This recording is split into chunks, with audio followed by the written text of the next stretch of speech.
shout out to Deuce McBride. And, you know, I say that because who knew? Who knew that in the Knicks youth build, it started with, you know, look, I mean, they've been building and building, but when I talk about let's go back to 2017, say last 8 years, you know, started with Mitch. It started with Mitchie. 2016, started with Mitchie. RJ, Obi, Quick. Then you had the Grimes era with Deuce. Rokas, never coming. Then, you know, like, so you have all these young players in tow, and it's all about RJ, of course, and then Quick emerges, and Quick becomes this player. Should he start? He's our starting point guard. All the while, you have number 2 coming up in the stable. And, you know, a relative, his draft prospect was a kid who, look, a high floor defensively, but had a lot of aspects of his game that he needed to work on. Deuce's first 2 seasons, he shot 25% from 3 and 29% from 3. Third season, 41. Last year, 36. And right now, 44 on 6 attempts. His attempts have gone up. From 1 to 2 to 4 to 5 to 6. Obviously, his minutes have gone up with that. But you guys remember, some of you guys remember that have been watching this show, I was not high on Deuce. I'll be the first one to admit it. I was not high on Deuce. Because of those first 2 seasons, I said, hey, look, he's a good defender, solid on ball, but I'm not sure if he could be any more than situational with this team because he can't shoot. His swing skill is the shooting. He's got to be a better shooter. And what did Deuce do? He was in and out. G League, pros. And he stuck with it. And in the G League, he was killing. Deuce would come up here, be situational, and then be Allen Iverson down in Westchester. So you're like, all right, well, you know, what's going on right now with this guy? And little by little, he worked his way up. And then one day, the Knicks would make a blockbuster trade for the dog OG Anunoby, sending RJ Barrett and Emmanuel Quickley to Toronto on a memorable New Year's Eve. And within 24 hours, Deuce McBride was signed to an extension with $3+ million a year. Now, yes, you could say they moved these guys because they believed in Deuce, but really it was more of a cap situation, understanding what was ahead and how they wanted to build this team. They brought in the dog. We knew that Grimes was probably going to be the next man out because you can't pay everybody. And so Deuce being their second round pick, they were able to get him on the cheap. Now this is the best contract in the game.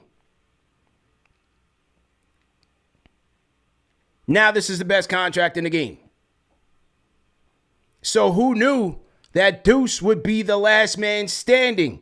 It is an incredible testament to his work ethic, to his drive, to his skills, because his shooting has improved markedly. And now, as I've said at the top of the show, he is a vital piece to this championship puzzle. Let's go. Oh, Deuce. Hang on. Let's go back to the KFTV archives, because we have many. Shout out to KFTV, man. We've been doing this for a long time, so we got a lot of footage here. Where is it? Did I lose this? Hang on. I'm going to go back to the KFTV archives and play this clip from our guy Berman because, hey, as he said, we got somebody to thank here for Deuce. What do you guys think? Here was Berman. This was back many years ago. Here we go. And that's where Miles McBride, listen, Thibodeau urged the brass to draft him, and they didn't draft him in the first round. They waited. They finally got him in the second round. But maybe, listen, if this season is looking like, we're not going to be a top 4 team, so maybe we should be a little more experimental and see what Miles McBride can do with Grimes and play the younger guys and see if he could win that way. Miles is a terrific defender, and Thibodeau loves the fact that he picks up his man before half court and is harassing him the whole time. Tremendous energy. He played the whole 24-minute second half. I wouldn't be surprised if at some point when everyone's healthy, Miles McBride inherits the starting point guard job and Derrick Rose comes off the bench. I would not be surprised at all if that happens, because that's how good a defender Miles is. All right, so that was December 20th, 2021, almost 4 years ago today on this said channel. Shout out to Berman of the Post. He talked about it. Tibs wanted Deuce here. Now, he didn't play him. I know that's going to be the next comment. Tibs never wanted to play the kids. He didn't play the kids. I don't want to trigger you tonight. It's Friday night. He's gone. He's right. He's in Belize with his $30 million. Don't worry about it. Or Bali. He's in Bali. Hey, should we be thanking Tibs for this pick? AP says you look the same way as you did in 2017. I gotta do, right? I mean, I got a couple of strands of wisdom in here. I got a couple of strands of wisdom in here. This living life, but yeah, I gotta do, right? Gotta do look the same. Let me zoom in a little bit. There we go. That was 2021 CP the Fanchise. Salute. Been doing this a long time. Every night. Do it just to get there, baby. Friday night, for the fans, by the fans. We here. Appreciate it. So, again, testament to Deuce. Shout out to Deuce. Great job by him. And speaking of Deuce, I just want to play a couple of sound bites from our Vegas interview. Who remembers the Vegas interview with Deuce? Because he kind of talked about, if you remember the Vegas interview with Deuce, you kind of realize that, like, this moment was coming. Deuce was speaking very confidently, man. Let's hear some sound bites. It's courtesy of KFTV, courtesy of yours truly. This is from the KFTV Las Vegas extravaganza at Summer League. It was Deuce. Couple sound bites from Deuce, man. Head coach Mike Brown is out here in Las Vegas. Have y'all had any conversations? What's the conversation like with you and Coach Brown so far? Pretty much just, introductions. Obviously, you guys knew probably before I did. But, you can't.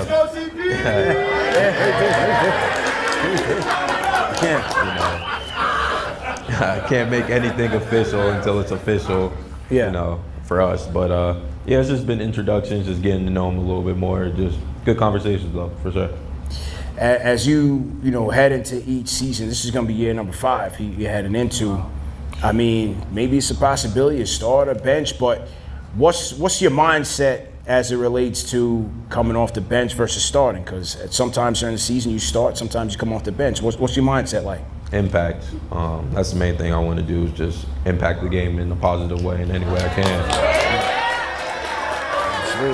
Absolutely. 5 years. That was Deuce on the impact, and then another one on his mindset, man. You kind of see it on the court right now. It was Deuce on how he's approaching these games. Sound bites from you last year. We talk about a guy. We talk about Summer League. You were talking to Ariel Hukporti on the court and talking to him about earning his spot and not wasting time. Whether some people may see it as garbage time, but not wasting those minutes, seizing that opportunity. What was that mindset like for you? In your journey, this is year 5 for you. What's that mindset like for you? Man, just never taking it for granted. I mean, I'm blessed. I'm able to play a sport I love and, take care of my family. Just had a daughter, so. Congratulations, fatherhood. Clap it up. What's your daughter's name, bro? Ace. Give it up for Ace, man. Bless. Yeah, so, my motivation is different now, and, just trying to not take it for granted, cherish every moment, and like I said, leave it all out there. Yeah. All right, so that was that with Deuce, man, and that could be, I'm telling you, some of you guys that are parents in the chat, that could be what is spurring this incredible offensive leap here from Deuce. I'm telling you, man, when you have kids, it changes your outlook on life, man. And maybe he's just coming into his own. He's still a very young man, maturing. Yeah, you have a kid in here, it kind of changes your focus. You got to lock in. You do got to lock in. You got to lock in to be a dad every day. So, maybe that's changing Deuce's, or aiding Deuce's focus as it relates to the court. I told you from that interview from that summer, and he was doing a lot of the tours and things, his PR tours. I said, yo, Deuce is moving different this summer, man. That's right, Timothy Dancer. He's got his head in the right place. Yeah, absolutely. So, the success here for Deuce is well-deserved. And as I said, no one knew back in 21 or 2021 when he got drafted that he would be the last man standing, so to speak, as it relates to the Knicks youth movement. I mean, Mitch is still here, but Deuce, second-round pick. Congratulations, Miles McBride. Outstanding work, man. Keep it up and stay healthy.